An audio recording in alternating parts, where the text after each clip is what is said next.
สบายดีวันนี้มาพบกับแบงกี้เนาะถือว่าวันนี้แบงกี้จะมารีแคปรายการ Power Min 2020ของประเทศลาวซึ่งว่าเป็นครั้งแรกเนาะของแบงกี้ที่ว่า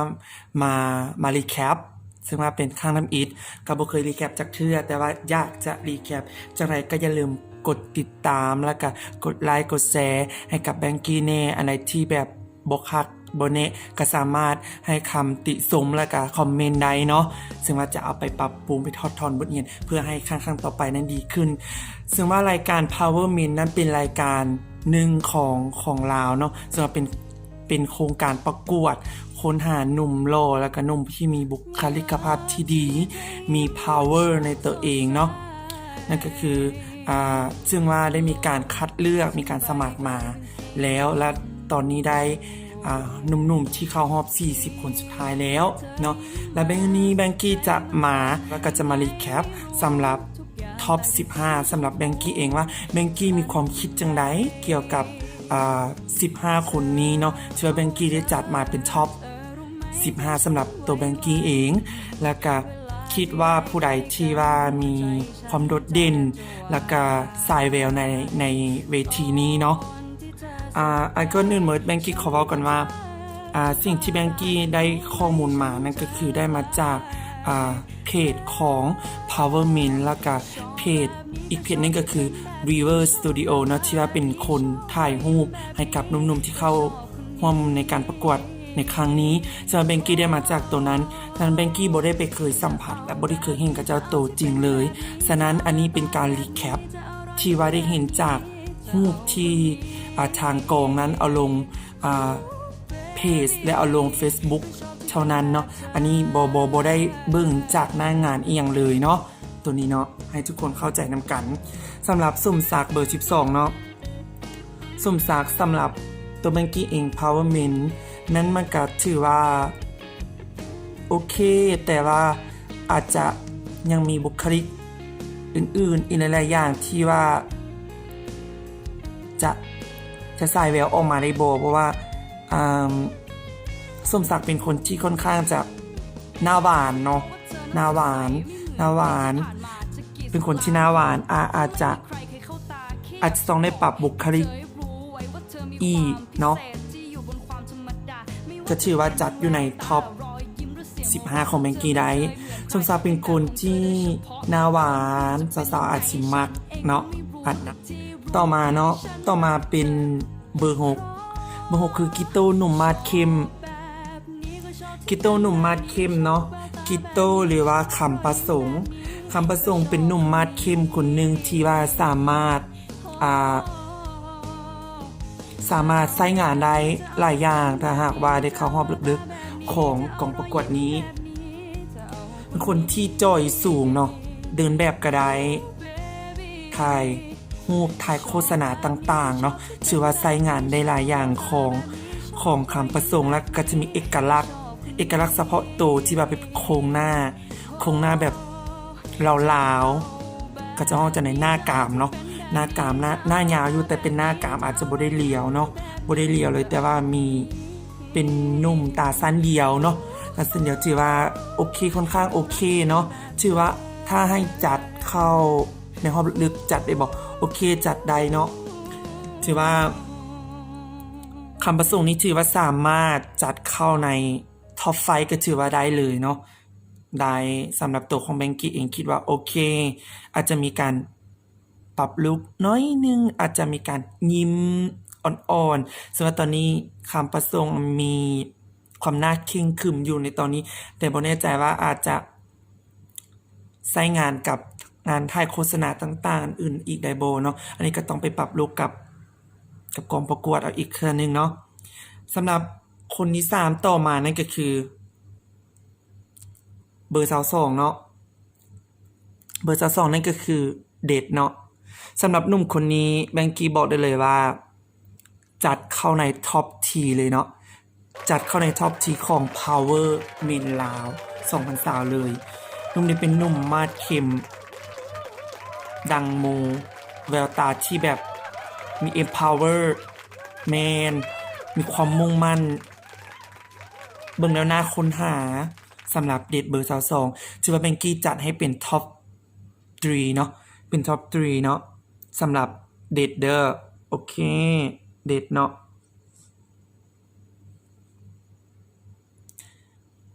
สำหรับผู้ใดที่เบิ่งคลิปของแมงกี้ในการรีแคปครั้งนี้แมงกี้ยังให้คอมเมนต์ให้แดนเนาะว่าเบอร์ใดที่แบงกี้ว่าไปนี้อาจจะมี Facebook ก็จะบอกอาจจะฝาก Facebook ไปกับใต้ของคอมเมนต์นี้เนาะเพราะแบงกี้จะนำไปเบิ่งอาจจะนำไปเบิ่งรูปภาพอื่นๆของกระเจ้าไว้แบบว่ากระเจ้ามีลูกอื่นบ่ที่แบบว่าอาจจะใช้งานอื่นใดก็มีแบบว่ามีลูกอื่นมีการปรับลูกอื่นมีการปรับถ่ายแบบอื่นๆบ่สินะเพราะว่านี่แบงกี้เห็นแต่เฉพาะที่ว่าทางกองก็จะเอาลงเท่านั้นบ่ได้เห็นรูปภาพอื่นเลยว่าตัวจริงกระเจ้าจะเป็นอะไรรูปอื่นจะมีลักษณะแบบใดบางทีรูปที่ทางกองถ่ายอาจจะโอเคแต่ว่ารูปอื่นอาจจะบ่โอเคหรือว่ามีรูปอื่นที่ดีก็นี่ก็มีเอาจะเอามารีแคปอาจจะมาเว้าให้ฟังเนาะคนต่อมาอยู่ในท็อป15นั่นก็คือเบอร์3เนาะเบอร์3นั่นก็คือวันไซเนาะนั่นก็คือวันไซเป็นหนุ่มน้อยแต่บ่แน่ใจบ่ว่าเป็นหนุ่มน้อยบ่แต่ว่าเบิ่งจากหน้าตาอาจจะอายุยังน้อยอยู่เนาะแต่ว่าหนุ่มคนนี้มีความ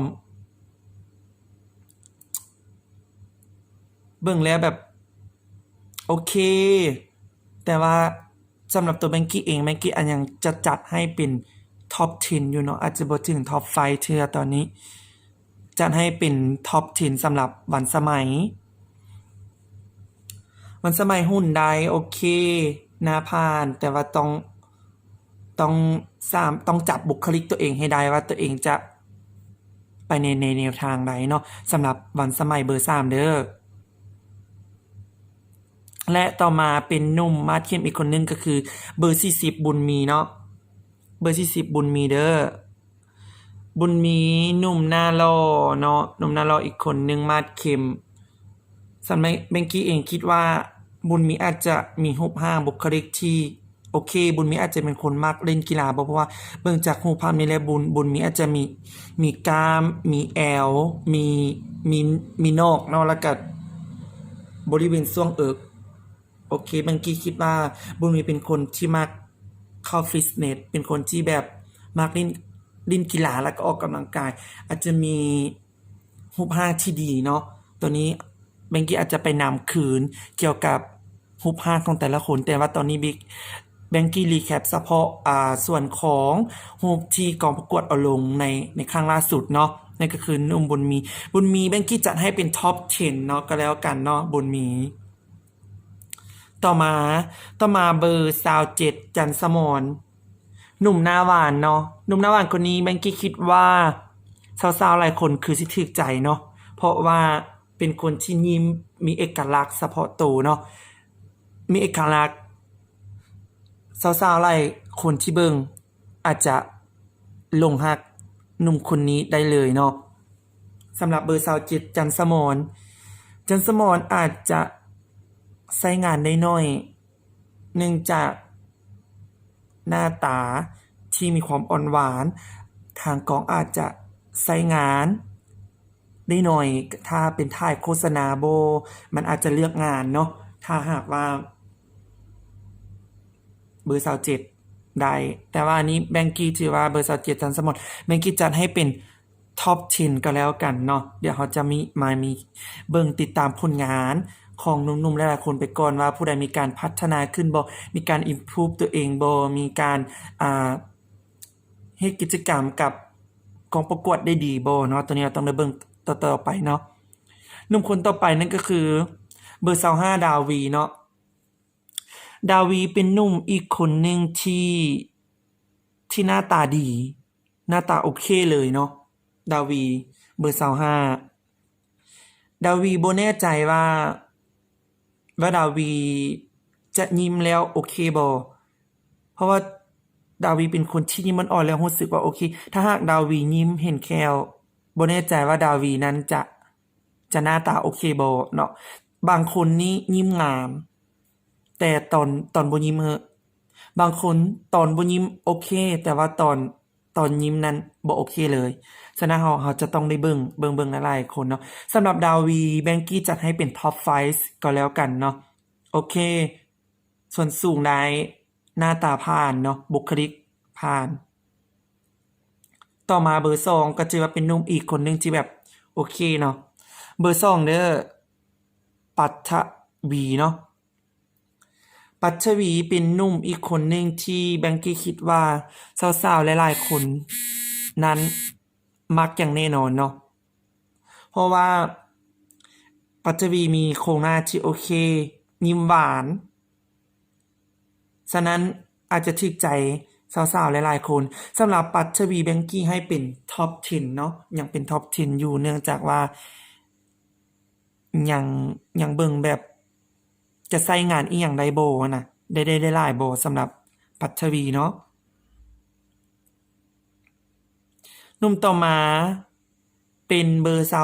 23เป็นหนุ่มหน้าหวานอีกคนนึงเนาะโกดักเนาะบ่แน่ใจว่าเว้าถูกชื่อถูกบ่เนาะโกดักเป็นหนุ่มหน้าหวานเนาะโกดักเป็นหนุ่มหน้าหวานอีกคนนึงที่จัดอยู่ในท็อป10ก็แล้วกันเนาะสำหรับโกดักแต่ว่าทุกคนที่แบงกี้ว่ามานี่เป็นท็อป15เด้อแล้วแบงกี้จะมาจัดลำดับให้ว่าแบงกี้จะจัดให้ผู้ใดเป็นท็อป10เนาะเป็นท็อป5หรือว่าท็อป3อาจจะมีท็อป2ที่เป็นข่าวโมเมนต์ในการจับมือกันเนาะแต่ว่าตอนนี้เราจะเบิ่งกันไปก่อนเนาะหนุ่มต่อมาเนาะอ่อนคำบ่อุ่นคำเนาะอ่อนคำหรืออุ่นคำอันนี้เป็นเบอร์17เป็นหนุ่มอีกคนนึงที่โอเทสมาร์ทและก็เป็นหนุ่มที่ผิวเข้มเนาะผิวเข้มใช้งานได้หลายสำหรับผู้ชายคนนี้สำหรับหนุ่มคนนี้ถ่ายแบบต่างๆเดินแบบก็โอเคเนาะเราจะมาติดตามมันนะถือว่าจัดอยู่ในท็อป10กันแล้วกันนะเบอร์17เนาะคนต่อมาโอเคหน้าตาคล้ายๆคือเกาหลีเลยเนาะแต่คนนี้เนาะอาจจะเป็นโอปป้าเนาะในคนหนึงที่สาวๆอาจจะมักโอปป้าเนาะยี่เป่งบ่แน่ใจว่าเว้าชื่อถูกบ่ยี่เป่งเนาะยี่เป่งเป็นหนุ่มที่มีความเป็นโอปป้าซึ่งว่าสาวๆหลายๆคนนี้แน่นอนว่าต้องลงมักหนุ่มคนนี้แน่นอนเนาะหนุ่มหน้าใสตาตีตาสั้นเดียวเนาะยี่เป่งโอเคผ่านจัดอยู่ในท็อป10ก็แล้วกันสำหรับหนุ่มน้อยคนต่อมานั่นก็คือหนุ่มบอยเนาะเบอร์31หนุ่มบอยบ่แน่ใจว่าเป็นหนุ่มจากแค่เวียงจันทน์บ่เนาะเห็นหลายๆคนคอมเมนต์ว่าจากแค่เวียงจันทน์แต่ว่าแบงกี้ยังบ่ทันได้ไปฟอลโลว์และติดตามเบิ่งเอียดเทื่อว่ามาจาก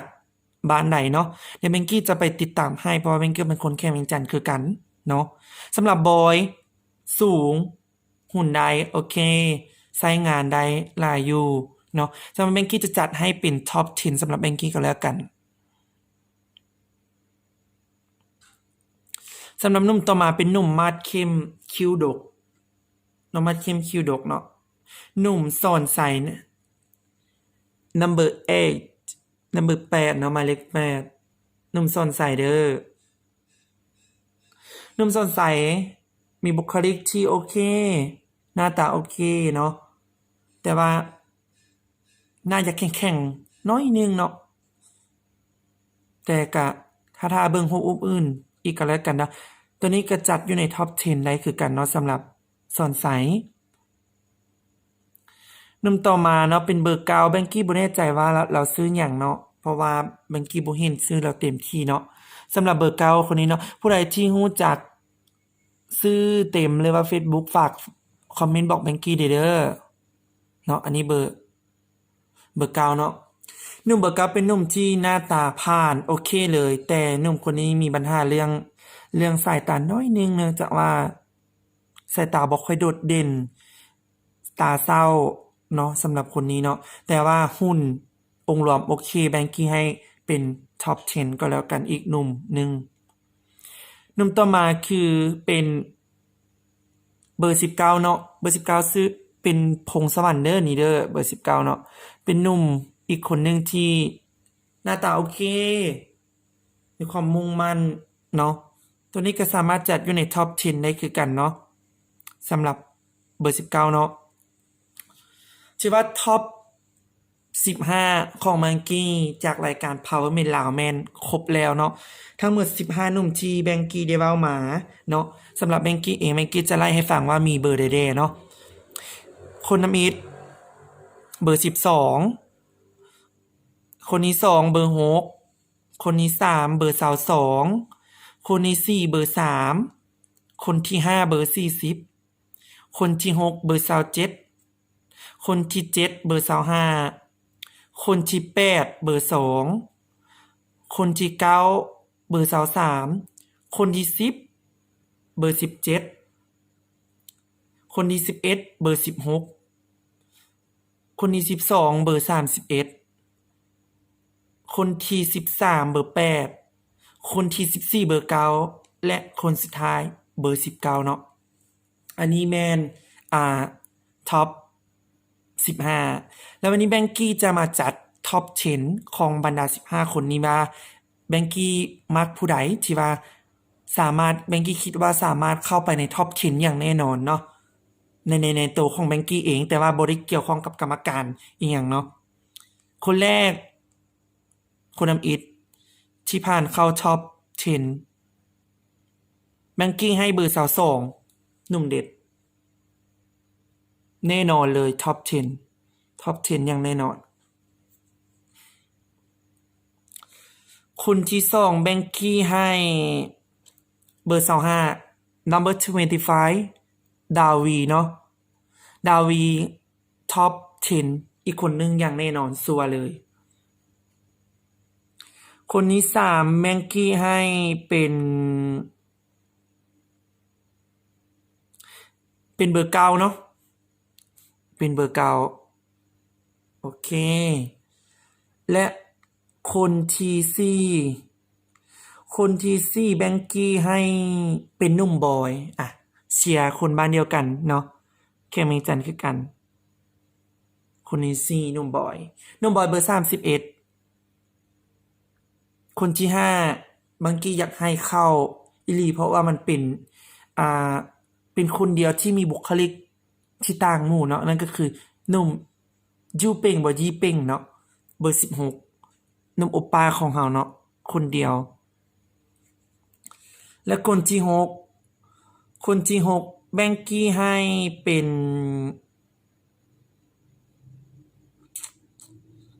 เบอร์27เนาะจันทร์สมรหนุ่มหน้าหวานจากไสน้อนี่เนาะไสยะบ่หรือหลวงพระบางเนาะแบงกี้บ่แน่ใจคือกันเนาะหนุ่มหน้าหวานเนาะคนที่7แบงกี้ให้ number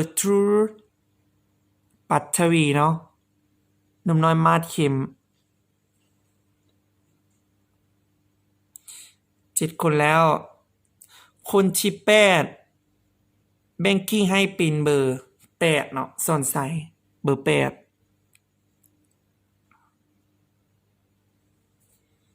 และคนที่9 number 9แบงกี้จะให้ผู้ใดเนาะ number 9แบงกี้ให้กับเบอร์6คำประสงค์แบงกี้รู้สึกว่าเป็นเราเป็นหน้าลาวๆมีความเป็นเอกลักษณ์แบงกี้อยากให้เราเข้าเป็นท็อป10สำหรับแบงกี้และ the last number สุดท้ายแล้วเนาะคนสุดท้าย lucky number for แบงกี้ให้เป็น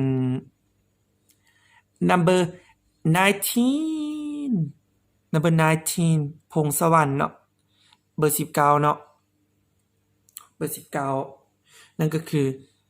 พงสวรรค์เนาะโอเคแบงกี้ได้ท็อป10สำหรับแบงกี้แล้วเดี๋ยวแบงกี้จะมาทบทวนคืนว่าท็อป10สำหรับแบงกี้นั้นมีผู้ใดเด้เนาะแป๊บนึงเด้อ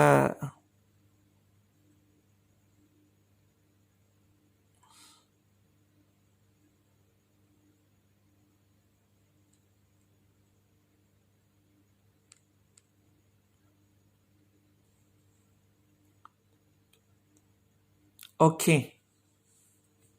เมื่อกี้ได้ครบแล้วเนาะสำหรับท็อป10สำหรับแบงกี้มีคือเนาะคุณน้ำอิทได้แก้เบอร์เดี๋ยวเมื่อกี้จะจัดลำดับจากเบอร์ที่ว่าน้อยเบอร์นั้นเบอร์น้อยที่สุด5เบอร์ที่น้อยที่สุดเนาะเบอร์แรกนั่นก็คือเบอร์2เนาะปัทวีสำหรับท็อป10สำหรับแบงกี้เบอร์2และคนที่2ได้แก่เบอร์6โมกนั่นก็คือคำประสงค์เนาะคำประสงค์ คนที่3ได้แก่เบอร์8สอนใสและคนที่4ได้แก่เบอร์9เบอร์9เนาะและคนที่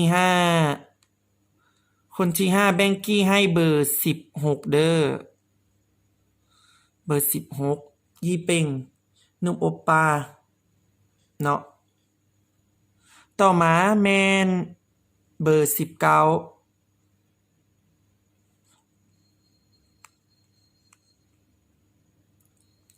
ต่อมาดาวีเบอร์25ต่อมาเบอร์27จันสมรเมื่อกี้ลืมคนนึงเนาะต่อมาเบอร์22เด็ดขาดบ่ได้เลยคนนี้ดรอปดีอย่างแน่นอน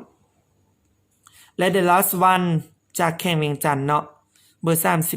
31บอยโอเคครบเนาะสำหรับท็อป10สำหรับแบงกี้ในมื้อนี้เนาะนมบอยโอเคเนาะมอนี้แบงกี้จะเศร้าแล้วเนาะจะพอสำหรับท็อป10เนาะจะพอเท่านี้เนาะเดี๋ยวข้างต่อไปคลิปต่อไปเนาะแบงกี้จะมารีแคปสำหรับท็อป5ของแบงกี้ในบรรดา10คนนี้เนี่ยแบงกี้จะไปค้นหาข้อมูลจะไปเก็บกำข้อมูลจะไปเบิ่งที่หนุ่มๆ10คนนี้มีการเคลื่อนไหวกับกองประกวดอย่างแดมีการร่วมกิจกรรมอย่างแดแล้วก็จะไปเบิ่งหลายๆรูปไปเบิ่งหลายๆวิดีโอว่าหนุ่มๆทั้ง10คนนี้ผู้ใดที่มีบุคลิกโอเคมีการเคลื่อนไหวดีอีกอย่างต่างๆเนาะแล้วเบงกี้จะมาจัดเป็นท็อป5สำหรับในคลิปต่อไปเนาะสำหรับข้อมูลต่างๆที่แบงกี้นั้นให้ข้อมูลไปถ้าอะไรที่มีการผิดพลาดนะแบงกี้ก็ขอโทษนำเนาะทุกคนสามารถให้ข้อมูลเสริมให้กับแบงกี้ได้ในการในใต้คลิปนี้แล้วก็แบงกี้ยังให้ทุกคนนั้นอยากได้แบงกี้อยากได้ Facebook ของแต่ละคนเนาะแบงกี้จะนำไปเบิ่งไป follow ไปติดตามสำหรับหนุ่มๆต่างๆเนาะผู้ใดที่รู้จักบรรดาหนุ่มๆที่เข้าร่วมกองประกวด Powerment ลาวนี้ก็สามารถบอกแบงกี้แน่คอมเมนต์ให้ได้เนาะฝากไว้กันแล้วกันเนาะก่อนอื่นมดแบงกี้ฝากให้ทุกคนนั้นกดไลค์กดแชร์แล้วก็กด Subscribe ให้กับแบงกี้หน่อยเนาะก่อนที่จะแบงกี้จะไปเพื่อจะแบงกี้จะได้มีกำลังใจในการเฮ็ดคลิปต่อๆไปเนาะสำหรับการรีแคปในมื้อนี้แบงกี้ต้องขอคำว่าสบายนี้